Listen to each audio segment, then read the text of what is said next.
ma 15e année. Tu as fui pour aller où?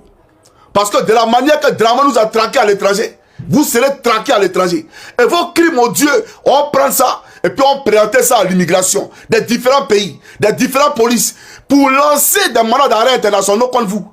Voilà, parce que à vous des criminels, on n'est pas donné des papiers européens.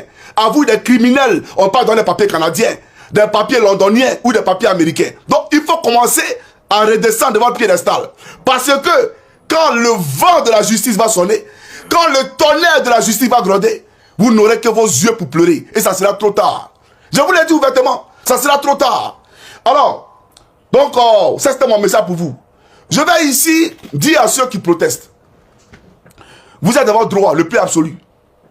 Vous êtes dans votre droit le plus absolu. Et ce n'est pas vous qui allez libérer la Côte d'Ivoire. C'est Dieu qui va libérer la Côte d'Ivoire.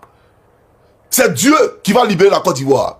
Le plan machiavélique que Draman Ouattara avait mis sur place, pour qu'il y ait le maximum de victimes, le Seigneur Jésus-Christ a déjoué ce plan-là. Donc ne vous en faites même pas. Draman Ouattara, par c'est biblique, qui règne par l'épée, périra par l'épée. Qui a versé le sang de quelqu'un, son sang sera versé par quelqu'un d'autre. C'est pas moi qui l'ai dit, c'est Dieu qui l'a dit. Son sort est scellé. Draman Ouattara, il le sait très bien. Voilà la réalité. Moi, je suis tellement heureux parce que je n'ai jamais versé le sang de quelqu'un. Et je ne le ferai jamais. Voilà. Mais ceux qui ont versé le sang des miens, ceux qui ont versé le sang de mes frères, ces policiers et ces gendarmes, j'aimerais vous dire, vous allez faire la prison. Vous allez payer pour cela. Et ne venez pas me dire demain, ou dire aux Ivoiriens demain, ah non, non, non, non, non, on faisait notre travail. Tu faisais quoi? Tu fais ton travail. Et puis, mes promos sont en exil. Tu fais ton travail. Et Chika Fabrice en exil, son œil est gâté. Lui aussi fait son travail.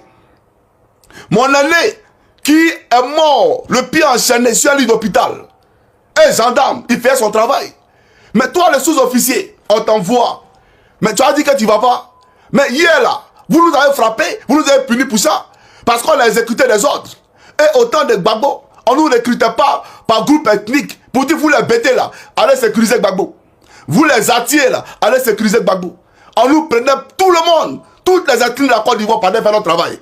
C'est ça la réalité. Mais malgré ça, parmi nous là, vous avez estipé les nordistes. Moi je connais mes promos, beaucoup qui sont retrouvés à l'hôtel du Golfe. Beaucoup. Parce que vous les avez phagocyté l'esprit. Vous les avez remontés contre la République. Comme Apollo a les entourés qui a remonté contre Souna. Un officier brillant, il a remonté afin que ce dernier s'associe avec lui pour vendre le corps de gendarmerie à la rébellion. Vous comprenez? Donc pour dire, nous on est serrés. C'est vous qui êtes comme les enfants au dos. Donc vous ne voyez pas la route qui est longue. Mais il n'y a même pas de route. La route est finie. La route là, c'est plus long, c'est fini. Donc continuez à crier. Je comprends qu'il y a des encagoulés qui ont peur. Un gars qui s'est fait appeler lieutenant Soumou, qui fut mon ami à l'école de la mairie. Tu as peur, il ne faut pas avoir peur. De toute façon, tu repasses pour des gens. Elle fait la repasser là. De toute façon, tu électrocutes les gens là. Il ne faut pas t'en faire. Comme toi, tu es Terminator, tu es Rambo 2. On va voir ton corps là, on va tester ça pour voir que peut-être courant passe pas dans ton corps. Peut-être faire la repasser chaud, passe pas sur ta peau. Peut-être que quand on met là, tu ris. On ne sait jamais. Mais pour te dire, pour toi, il n'aura pas de rédemption. Si vous voyez aujourd'hui ces faux pasteurs, c'est soi-disant, comme ce gars quoi là, il sait pas, gars Florent bien, il sait pas quoi là. Ce gars qui sort pour faire vidéo, pour parler du prophète Eli Pada.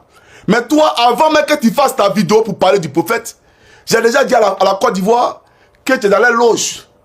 Il y a parlé de toi il y a longtemps. Que toi là, quand Ahmed Bakayoko vivait, c'est toi qui recrutais les pasteurs de Côte d'Ivoire pour les mettre dans la loge d'Ahmed Bakayoko. Et tout le monde connaît la loge d'Ahmed Bakayoko. Tout le monde connaît dans quoi Ahmed Bakayoko était. Donc c'est toi qui recrutais tous les hommes de Dieu pour les mettre dedans. Et Ahmed Bakayoko t'a donné 500 millions. Toi, Ba Florent bien quoi là. Ba Jonathan ou bien quoi là. 500 millions. Et tu as divisé ça à Makoso. Vous avez volé l'argent qui était destiné aux hommes de Dieu. Vous avez partagé ça, toi et Makoso. Donc, tu es son acolyte. Quand vous le voyez aujourd'hui en train de faire campagne, d'après lui, il fait campagne, c'est parce qu'il est à l'agonie. Vous avez tous peur. Vous jouez votre vie. Vous jouez tout. Vous comprenez? Parce que vous ne connaissez pas l'exil. Vous avez peur de l'exil. Mais nous, on est aguerris. Partout où tu nous mets, on pousse comme champignon. Dans n'importe quel endroit tu nous mets, on s'en sort parce que moralement on est forgé. Mais vous n'êtes pas habitué à ça. Le gain facile. Aujourd'hui, vous défiez l'Éternel. Vous défiez Dieu. C'est à quel Dieu vous parlez? C'est à quel Dieu vous pensez prier? Dieu ne vous connaît pas et il ne vous a point envoyé. Toi, Ba Jonathan, qui est chargé de persécuter les évêques en Côte d'Ivoire, chargé de persécuter les hommes de Dieu en Côte d'Ivoire. Parce que c'est toi la seule voix officielle pour parler à Ouattara des prophéties de l'Éternel.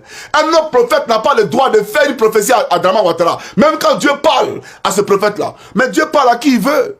Donc en Côte d'Ivoire, c'est à toi seul que Dieu doit parler pour parler à Draman. Voilà dans quoi on est en Côte d'Ivoire. Avec un, comment on appelle ça, il s'appelle comme là. Il s'appelle comme ce gars-là, directeur de cabinet adjoint de Draman Ouattara là. Claude Saï. Voilà, c'est Rosu Christian là. Claude Saï. C'est lui qui choisit ces gars-là. Et aujourd'hui, Ouattara même a un contrôle sur le corps religieux. À telle enseigne,